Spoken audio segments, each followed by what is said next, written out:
تو کہتے ہیں یہ اصل میں لم یکو جو ہے لم یکن تھا، اس قاعدے کے تحت کہ فعل ناقص پر جوازم کے داخل ہونے سے نون گرانا جائز ہے، تو نون کو گرا دیا گیا۔ قرآن پاک میں لم اکو بغیہ سورہ مریم کے اندر موجود ہے۔ صیغہ نمبر 19 بیان کر رہے ہیں، کہتے ہیں یہدی۔ یہ یہدی جو ہے یہ اصل میں باب افتعال ہے، ٹھیک ہے، اہتدا یہتدی ہے۔ اہتدا یہتدی جو ہے اس کے اندر تا افتعال کو دال سے بدلا، دال کا دال میں ادغام کیا، تو جو ہے وہ کیا کہتے ہیں یہدی ہو گیا۔ یعنی تا افتعال کو دال سے بدلا، دو ہم جنس حروف کٹھے ہو گئے، تو دو ہم جنس حروف کٹھے ہو گئے، پہلا بھی متحرک دوسرا بھی متحرک، تو پہلے کی حرکت ماقبل کی طرف منتقل کی، پھر اس کے بعد ادغام کیا تو یا حدی ہو گیا۔ یہ حدی ہے، یہدی نہیں ہے، تو اوپر جو لکھا ہوا سیکھا وہ غلط ہے، یہ حدی ہے، یہدی نہیں ہے، ٹھیک ہے۔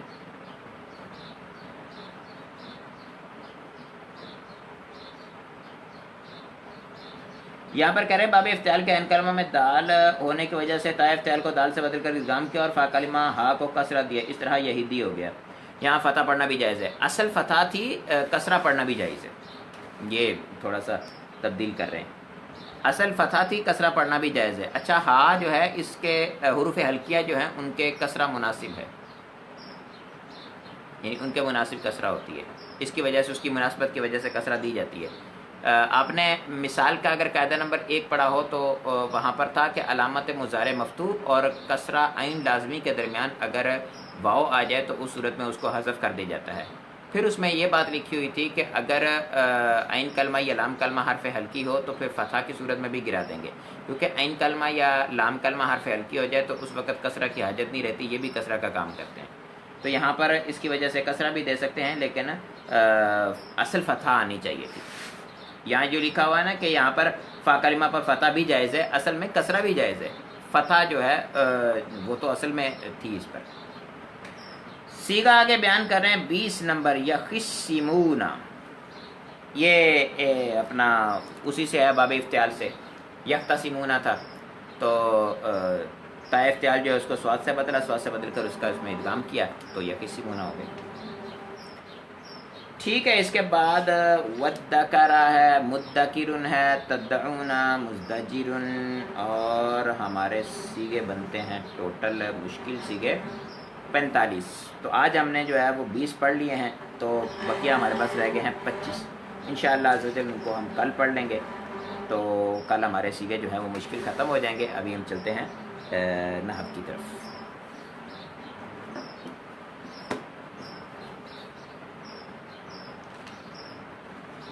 نحو کے اندر ہمارا پہلا حصہ ختم ہو گیا تھا، اور دوسرا حصہ جو ہے وہ میں نے آپ کو پہلے بھی عرض کیا تھا کہ وہ توابع کے بارے میں ہے۔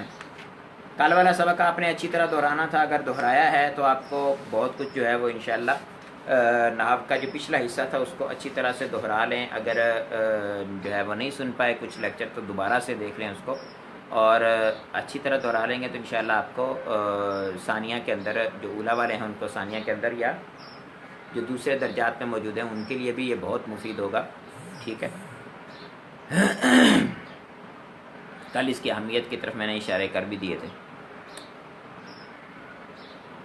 خلاصۃ نحو کا جو حصہ دوم ہے اس میں صفت کا بیان ہے، الدرس ثامن و ثلاثون، تو اس میں فرماتے ہیں کہ جس دوسرے لفظ کو پہلے لفظ کا اعراب دیا گیا ہو اسے تابع اور اس پہلے لفظ کو مطبوع کہتے ہیں۔ یہ تابع مطبوع کے بارے میں اصل میں بیان ہے، اور تابع مطبوع کے اندر صفت بھی آتا ہے، بدل بھی، تاکید بھی، تو یہاں صرف تابع کی تو صرف تعریف بیان کی ہے اور اس کے بعد صفت کا بیان ذکر کر رہے ہیں، اس کے بعد بدل کا بیان ہے، اور نہیں تاکید کا بیان ہے، ادھر بدل دیا ہوا ادھر تاکید دیا ہوا ہے، اب معطوف لے آ گئے، ٹھیک ہے۔ تو آج ہم صفت اور تاکید کا سبق پڑھ لیں گے۔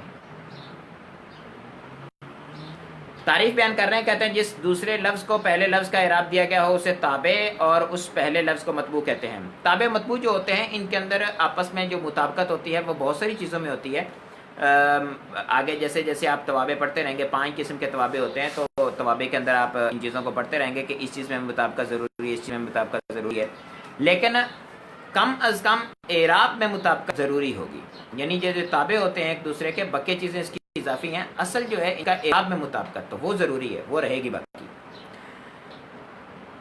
5 قسم تابع کی 5 قسمیں ہیں: صفت، بدل، تاکید، معطوف، عطف بیان۔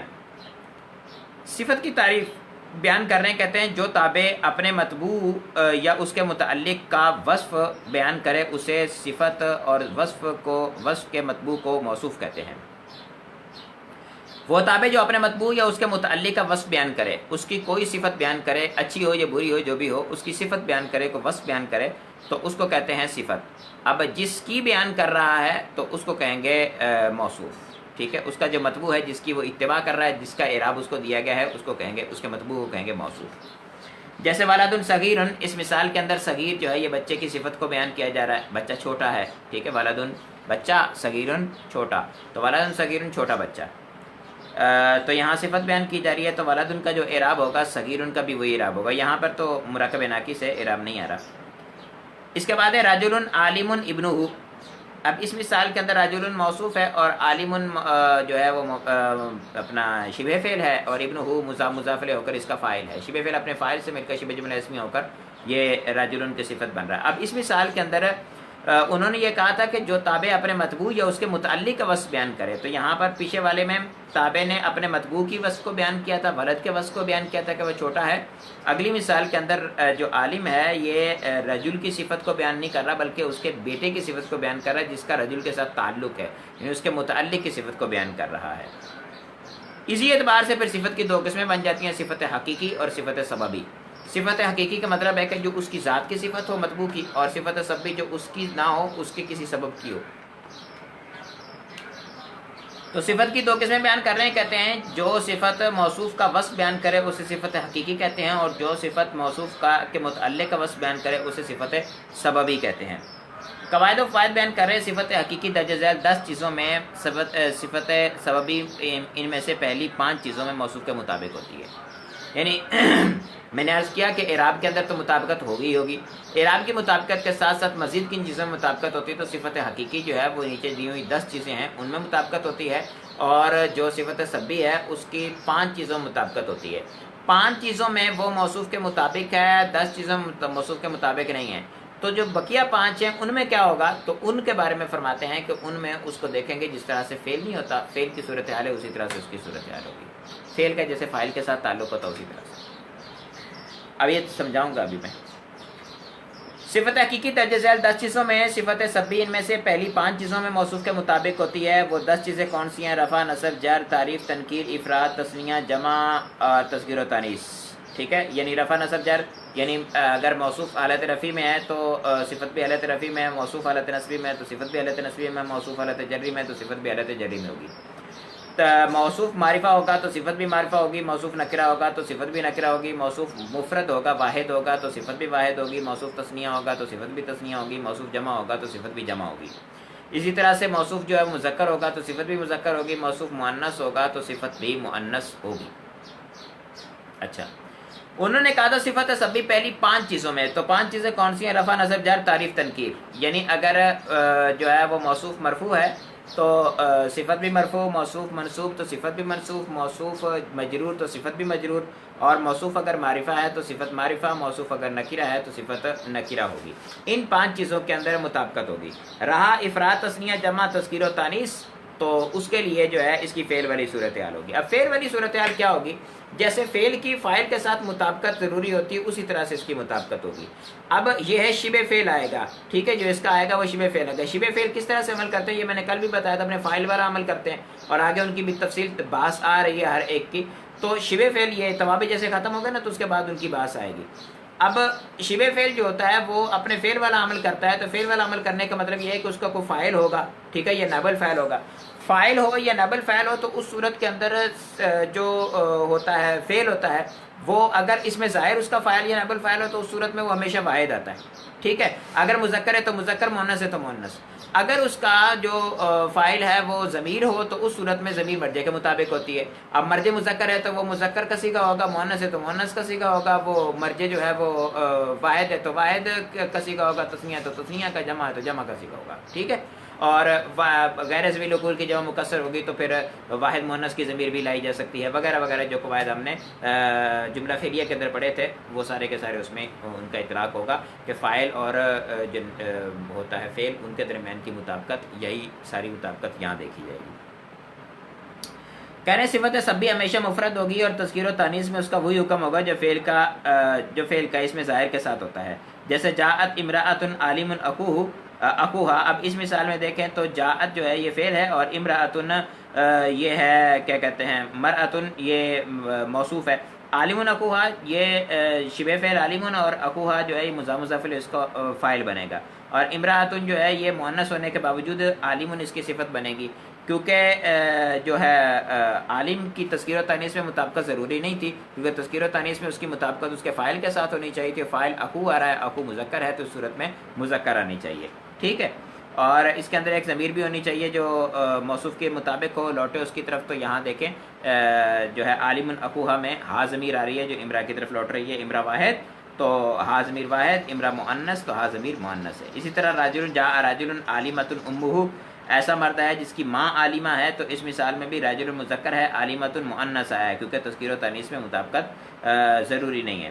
تو امو جو ہے اس کا فاعل آ رہا ہے، ماں مؤنث ہوتی تو اس وجہ سے عالمہ مؤنث آ رہا ہے، اور ایک ضمیر ہونی چاہیے تو امہ کے ساتھ ہا ضمیر جو آ رہی ہے یہ رجل کی طرف لوٹ رہی ہے۔ جی ہمارا سبق اختتام کو پہنچا، ابھی تاکید کا بیان ہے۔ کہتے ہیں جو تابع مطبوع کی طرف حکم کی نسبت کو پختہ کرے یا یہ ظاہر کرے کہ حکم مطبوع کے تمام افراد کو شامل ہے، اسے تاکید کہتے ہیں۔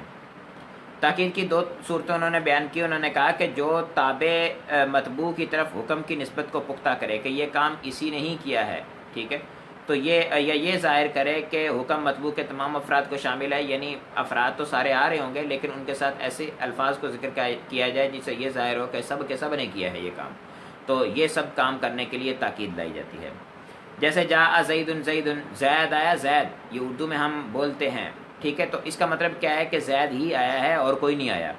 اور جاء القوم کلہم جو ہے مثال ہے، اس مثال میں دیکھیں تو جاء القوم کلہم، جاء کی نسبت جو ہے وہ قوم کی طرف تھی پہلے ہی، اور قوم تمام کی تمام ہی سمجھ میں آ رہی تھی، لیکن کلہم تاکید اس وجہ سے لگائی گئی کہ کسی قسم کا اشتباہ باقی نہ رہے۔ تاکید کی اقسام بیان کر رہے ہیں، کہتے ہیں جو تاکید لفظ کے تکرار سے حاصل ہو اسے تاکید لفظی، اور جو تاکید مخصوص الفاظ سے حاصل ہو اسے تاکید معنوی کہتے ہیں۔ یعنی ایک ہی لفظ کے تکرار کے ساتھ، وہ اسم ہو تو اسم کے تکرار کے ساتھ، فعل میں تاکید کرنی تو فعل کے تکرار کے ساتھ، وہ حرف میں تاکید پیدا کرنی تو حرف کے تکرار کے ساتھ لائی جاتی ہے، ٹھیک ہے، تو اس کو کہتے ہیں تاکید لفظی جو لفظ کے تکرار کے ساتھ آتی ہے۔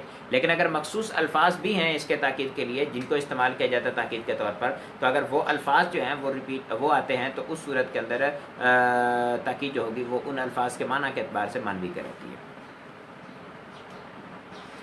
تاکید لفظی تو اوپر مثال آپ نے دیکھ لی ہے، جاء زید زید، اسی طرح سے ہو سکتی ہے۔ آپ زید کی بجائے جاء کے اندر تاکید پیدا کرنا چاہتے ہیں تو آپ کہیں کہ جاء زید، ٹھیک ہے، اور اسی طرح سے حروف وغیرہ تو ان میں بھی تاکید پیدا اس سے کی جا سکتی ہے۔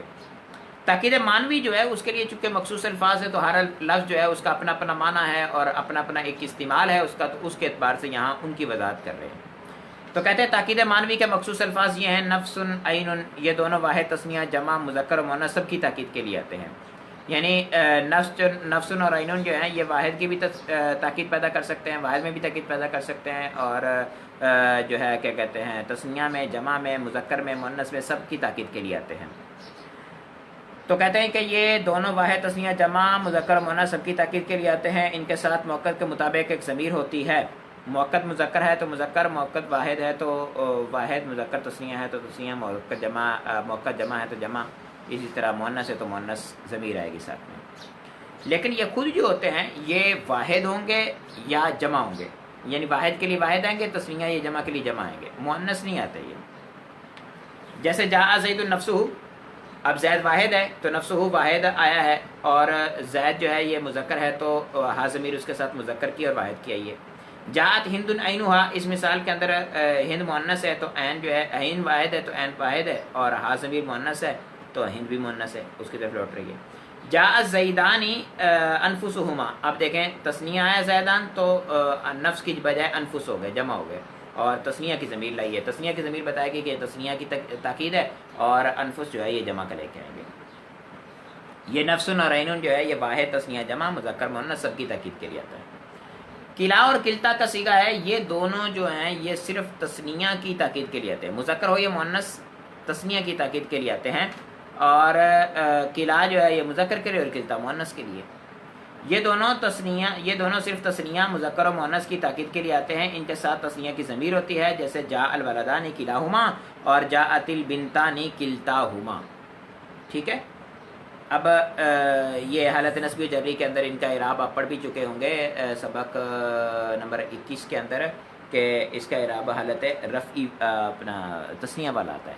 کلیہما کلتیہما آتا ہے تسنیہ والا، یا ساکن ما قبل مفتوح کے ساتھ. اچھا جب یہ ضمیر کی طرف مضاف ہو تو اس صورت میں ان کا اعراب یہ آتا ہے، اگر ضمیر کی طرف مضاف نہ ہو تو یہ مبنی ہوتے ہیں. اس کے بعد لفظ بیان کر رہے ہیں کل اجمع اقطع ابتع ابسع. یہ سارے کے سارے ایک ہی طرح کے استعمال ہوتے ہیں. یہ الفاظ واحد اور جمع کی تاکید کے لیے آتے ہیں. کل واحد اور جمع کی تاکید کے لیے آتا ہے. اجمع اقطع ابتع ابسع یہ سب بھی جو ہیں واحد اور جمع کی تاکید کے لیے آتے ہیں. یعنی واحد کے لیے واحد کے صیغے استعمال ہوں گے، جمع کے لیے جمع کے صیغے استعمال ہوں گے. لیکن کل جو ہے اس کے ساتھ ایک ضمیر آتی ہے جو مؤکد کے مطابق ہوتی ہے. اب وہ مؤکد واحد ہے تو ضمیر واحد کی آئے گی، مؤکد جمع ہے تو جمع کی آئے گی، مذکر ہے تو مذکر، اور مؤنث ہے تو مؤنث کی آئے گی. تسنیہ کے لیے نہیں آئے گی یہ دونوں.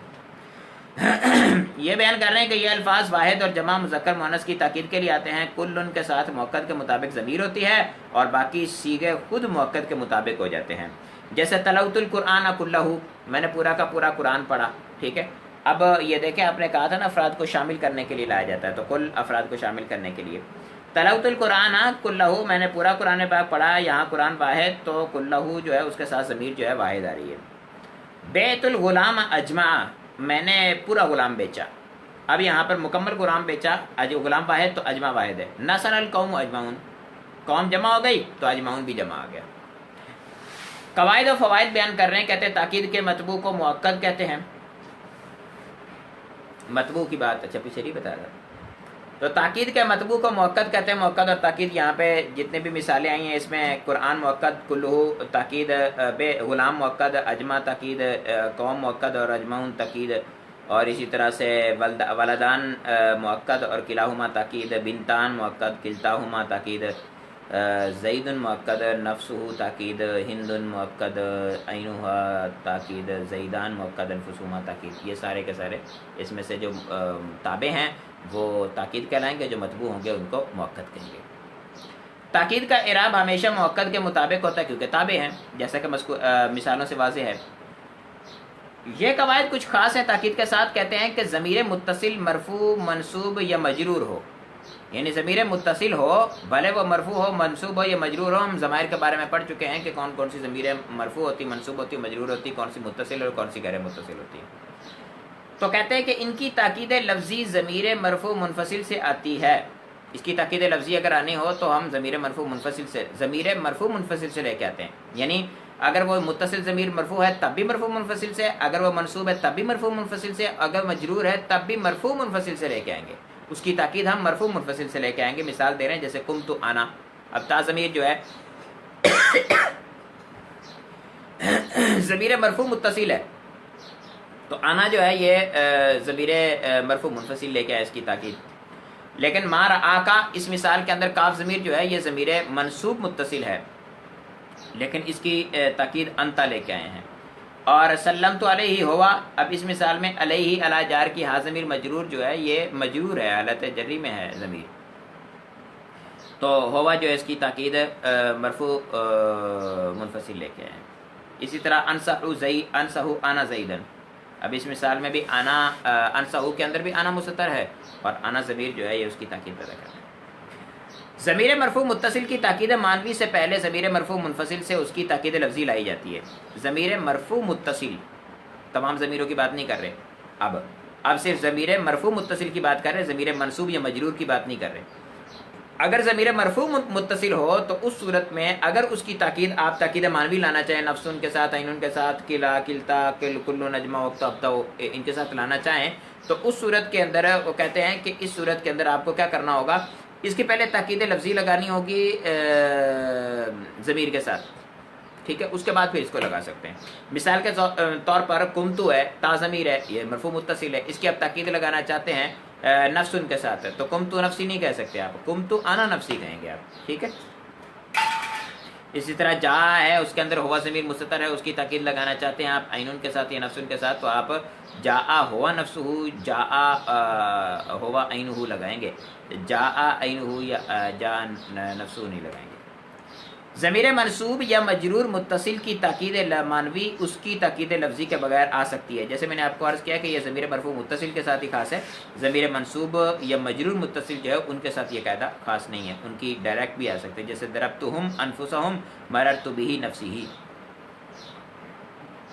اقتو، ابتو، ابسو اور اقتو، ابتو اور ابسو یہ تینوں صیغے جو ہیں یہ اجماع کے تابع ہیں، یعنی دو طرح سے تابع ہیں، ایک تو اس کے بعد آتے ہیں، یہ اجماع پہلے آئے گا پھر یہ آئیں گے، اور دوسرا یہ کہ اس کے بغیر بھی نہیں آتے، یہ اجماع آئے گا تو آئیں گے، اجماع نہیں آئے گا تو یہ نہیں آئیں گے، اور دوسری بات یہ ہے کہ اجماع آئے گا تو اس سے پہلے اجماع آئے گا، اجماع کے بعد یہ اقتو، ابتو، ابسو میں سے کوئی آ سکتا ہے۔ تو اقتو، ابتو، ابسو اجماع کے تابع ہیں، یعنی یہ صیغے نہ اجماع کے بغیر آتے ہیں نہ اس سے پہلے آتے ہیں۔ ٹھیک ہے جی، ہمارا سبق اختتام کو پہنچا، معطوف اور معطوف علیہ اور عطف بیان وغیرہ جو ہے اس بلکہ ہاں عطف حرف والا اور جو ہے وہ عطف بیان دونوں کا سبق ہے آگے، اور اس کے ساتھ بدل ہے، یہ عطف کا سبق تو چھوٹا سا ہے اور بدل کا سبق جو ہے اس کو پڑھیں گے انشاءاللہ۔ کل ہو سکا تو ہم اسماء اعداد کا بھی پڑھ لیں گے۔ اسماء اعداد کا کوئی اتنا مشکل نہیں ہے، سبق آسان ہے، اور اس کے بعد اسماء کنایہ، اسماء افعال اور مصدر، اسم فاعل، بالکل یعنی اب نحو جو ہے وہ آخری سانس لے رہی ہے، ٹھیک ہے۔ کسی قسم کا سوال ہو تو ارشاد فرمائیے۔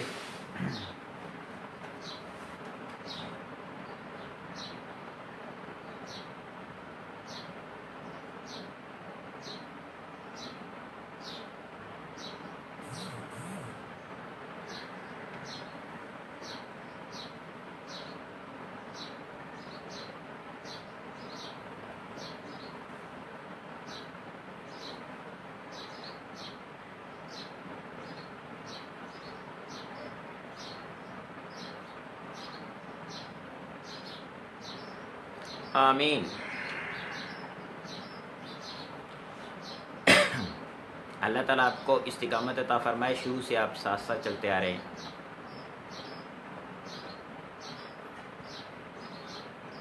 ٹھیک ہے، میرے خیال میں سوال کوئی نہیں ہے، اختتام کی طرف چلتے ہیں۔ السلام علیکم ورحمۃ اللہ وبرکاتہ۔